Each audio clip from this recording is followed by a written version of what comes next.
moving on to the next, temperament. Sun is a steady temperament. Sun gives us a steady temperament, and Moon gives us a temperamental temperament. So wherever Moon is sitting, I told you in the beginning that if Moon is sitting with, Moon has a tendency to wane and wax. So somebody with Moon will have a tendency to wane and wax. Mars is violent. So wherever Mars sits, that person could be violent, or that nature, that part of you could be violent. If it is sitting in your third house, and you could be talking a lot on violent things, or you could be doing a lot of violent things with your hands, because Mars, because third house is also hands. If it's sitting in your 9th house, or it's sitting in your 10th house, your boss could have a very violent temper. When he flares up, the people who would run for helter and shelter.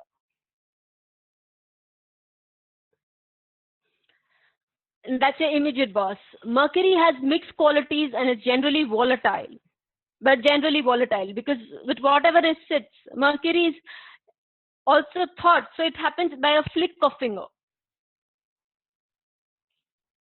Jupiter is mild and soft-hearted. Okay, so wherever Jupiter sits, either that area of your life is very soft-hearted, or that person that it is representing. If it is sitting in your 5th house, then your children could have a very soft heart.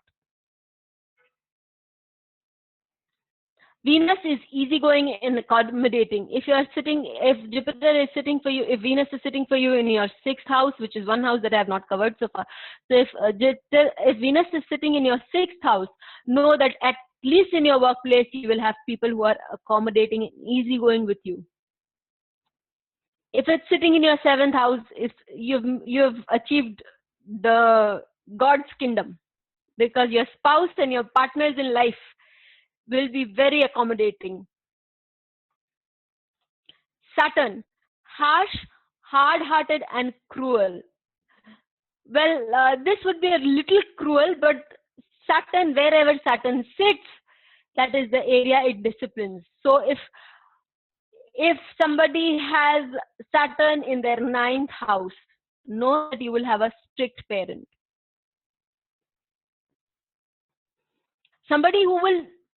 Saturn has one very beautiful quality.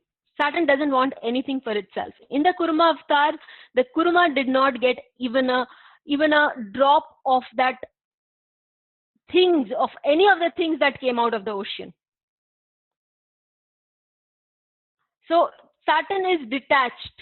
It doesn't really want anything. So if it's a 9th house Saturn sitting there, they just want you to be on a track so that you prosper from it. If there is an 11th Saturn sitting for you, then it's a little difficult, because let me know, 11th runs a whole host of things for you. 11th house is about spouse and children. It is about the friends in your life. So you would probably, you in so many lifetimes have been so undisciplined that this lifetime the entire universe converges to make you a disciplined being. Moving ahead, we have planets and colors. So Sun is copper colored, Moon is white, Mars is deep red, Mercury is green, Jupiter is yellow, Venus is variegated colors, and Saturn is black. If the planets are strong, then during their periods, we can see a lot of gains through these colors. Conversely, if the planet is not so strong in our chart, the losses could happen because of dealing with things which are related to these colors. Also, in the Prashna, it is very important because it helps us to ascertain that which is the color of the thing that has been lost and how it can be gained. If you are moving into a meeting and you're running on a Jupiter day, then you wear a yellow colored thing, it will help you. Especially if it is yellow, if you are going to see if the person whom you are going to see is a very senior person, is is a counselor or is somebody who is on a, on an advisory capacity to a person whom you want to finally connect with. So it will help you. This yellow color will help you get the person, and if you're going to go and you know that the person is Saturn, okay, if you see the person is a lowly person and you go wearing red, it's like taking a red rag to a bull. You know for sure that you might just end up fighting with that person.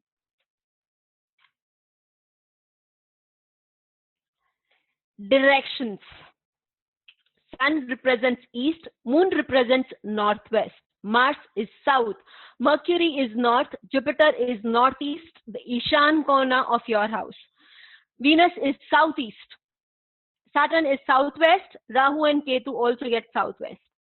Now this direction is used, supposing in Prashna, this direction is used to determine which way where the thing that is lost in lost horoscopy, or the person who is being lost, or for that matter which direction the thing has been taken, has moved into. Also, it is also used to determine from which direction you can have gain. For Mercury ruling for a person, the person can have strong gains from the northern direction. In your Mercury Dasha, or if you're doing BCP, then if the house in which Mercury is situated, if Mercury comes on, if that house is ruled, if a certain house is ruled or aspected by Mercury, then it is a huge chance that you can make maximum out of northern direction with green objects, green colored objects. And especially if you have a younger maternal sibling, which we will see that Mercury represents as younger maternal siblings, as your aid, provided your 7th house is good, then you can also have, Mercury giving good results to you during its period. Okay, the most powerfully placed planet, irrespective of just a dasha or an antardasha, the most powerfully placed planet is likely to denote the success in life. Throughout success, but because we're not just talking about 17-year, 19-year, 16-year period, we're talking about the entire lifespan of say 60, 80, 70 years. So one fundamental planet is going to give us good.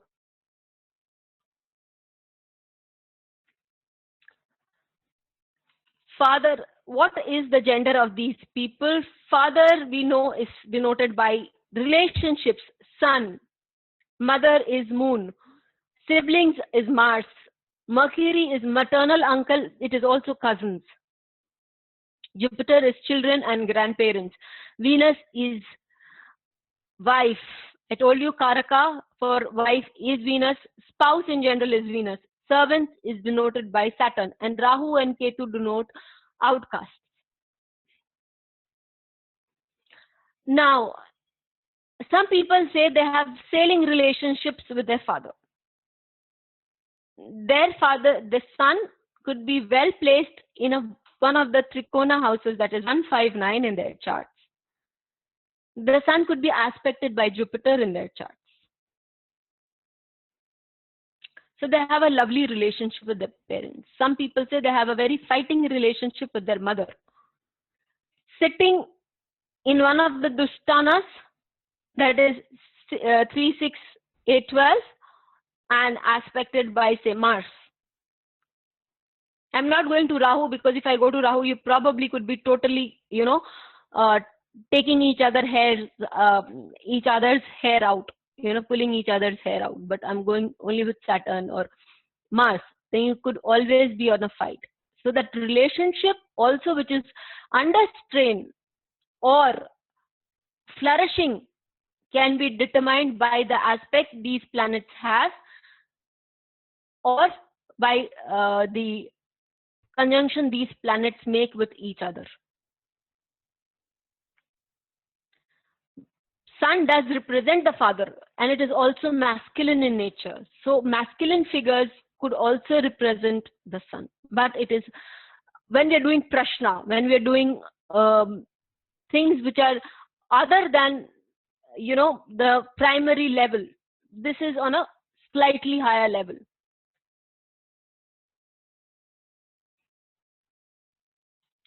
Okay, the word Karaka literally means that which does, one which is doing the job.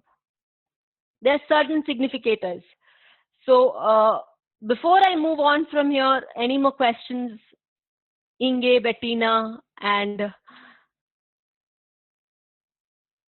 Vittal. There's a question from Uma Srivastav. The question is, which planet represents west if Saturn represents southwest?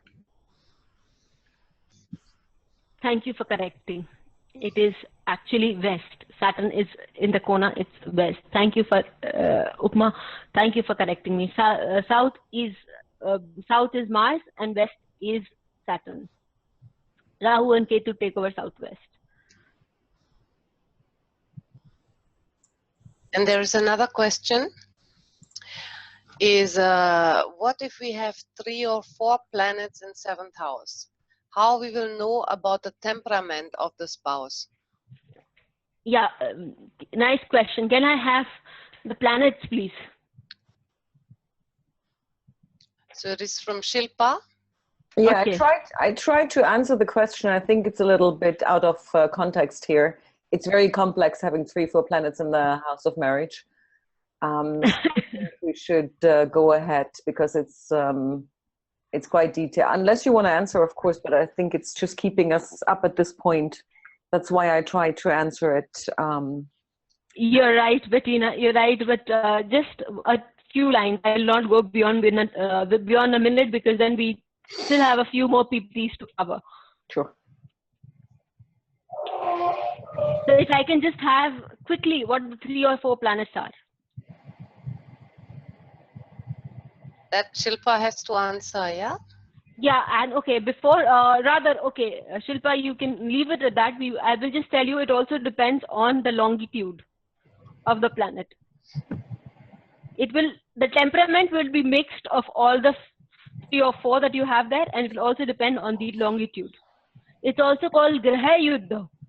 So planet which is at the, say supposing some planet is there on 27 degree, one planet is at 23 degree, another planet at 27 degree, 26 degree.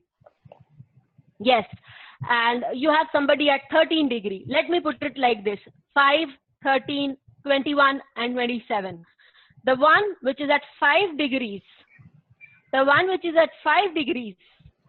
will have a say over everybody else,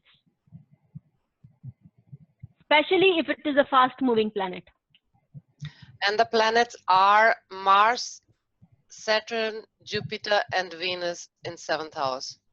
Yes, Saturn in the lowest degree. So Saturn is a very strong, slow-moving planet. It is the slowest moving planet of the all. So it will never be able to catch up with the others, 1, 2, but it will hold sway to the point that the person, the spouse will be slow to anger, but if the person, if he or she angers, it will be for quite a long period of time, so on and so forth.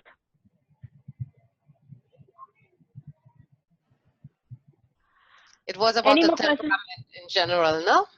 Yes, yes. So I said, what will be the temperament? And yes. It is a mixture, no? Yes. So, do we have any other questions, or should I just move on ahead? Not yet. No? There are quite a lot of questions.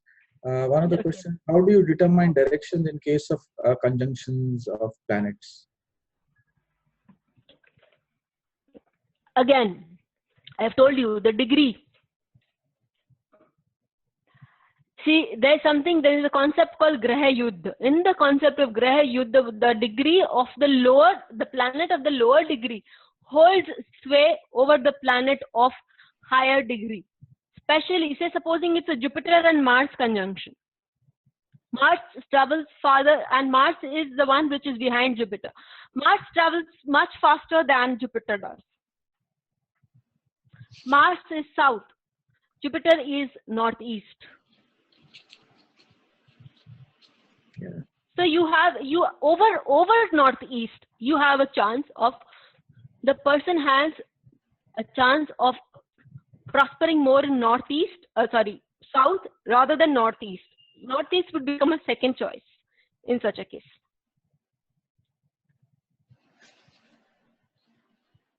The next question is, how do exaltation and debilitation affect the quality of a planet or the person represented by the house?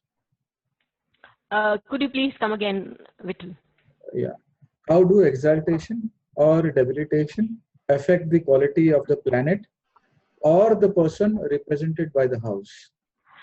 See, exaltation is something that will, and who's asked this question?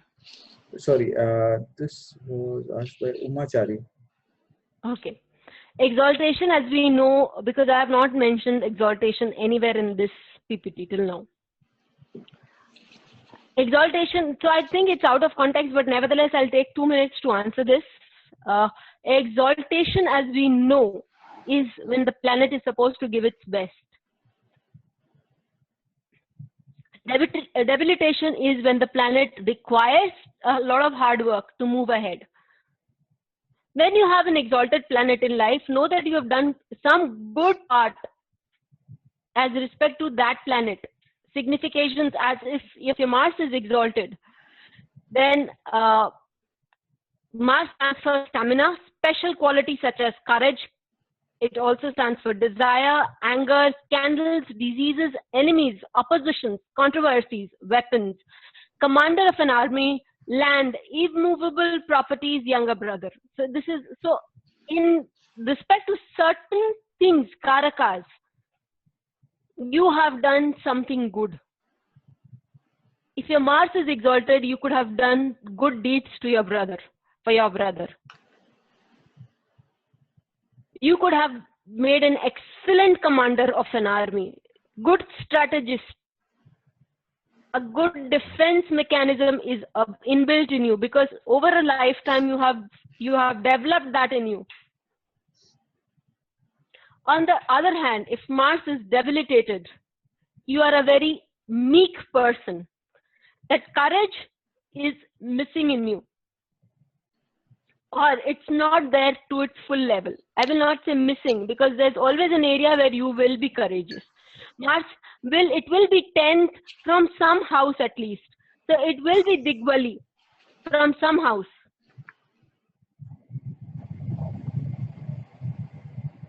So there is one area of life wherein you would have missed courage on a number of issues.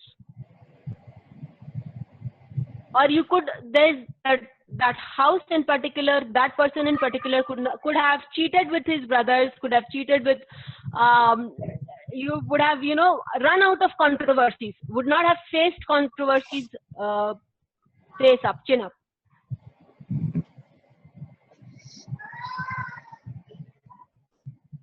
Next question, Inge or Bettina or... There are questions, but not related to the topics. For example, there is one that is being asked by Jayati Srivastava, telling, hi, please advise how important is Bhavachalit chart for us? We'll have to take it for some other time, because Bhavachalit chart is something that we are not here to discuss. We are really running short of time, and it's really very... I am feeling bad not able to answer these questions, but the session will get over in another 20 minutes. Okay. Then there is another question by Daniel Cook, who is asking overall effect of the planet in 4th, 6th and 12th in Earth sign. Again, not related to the topic. Yes. Sorry, he meant 4, 8 and 12. Okay. In case of Vargottama, this is by Dolly Kumari. In case of Vargottama planet, Saturn is low degree, but Mars is Vargottam and in the Saturn house.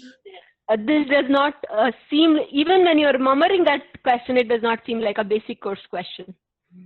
Yeah. At least not till the very end of it. What then? There is Meena Yadala who is asking, what is debilitated Mars?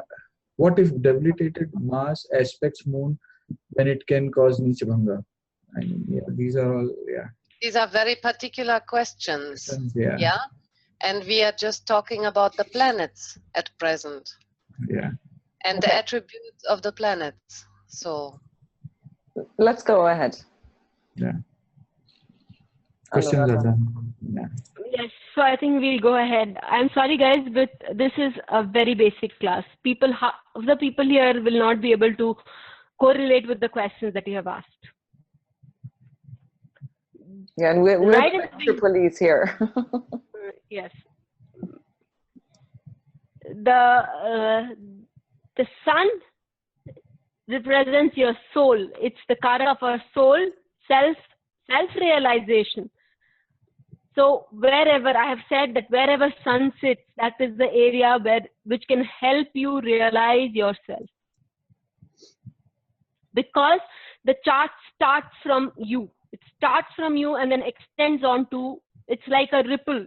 You are the center, and then it moves on to the other people in your family. It spills over to your spouse's family. You can keep rotating the chart and you can get n number of. Your 12th house can be your spouse's, it can be your spouse's maternal uncle. It can be your father's mother. It can be your mother's father. Or it could be your parents. It could be your dreams. If sun is sitting in your 12th house, know that it will help you realize yourself. It could, if it is badly affected, it could also give you eye problems. Because sun also represents eye. Sun also represents father. So sun sitting in your 12th house could mean 4 houses away from the 9th house. That it also means your father can have a huge, house, or your father's mother could have a huge house, because sun is also huge. It is also royalty. So your father's mother could have a huge house. Sun is splendor. So wherever sun sits, it gives it splendor. If it is sitting in a moksha house, that is 4, 8, 12, it is in water, then the splendor is all within you.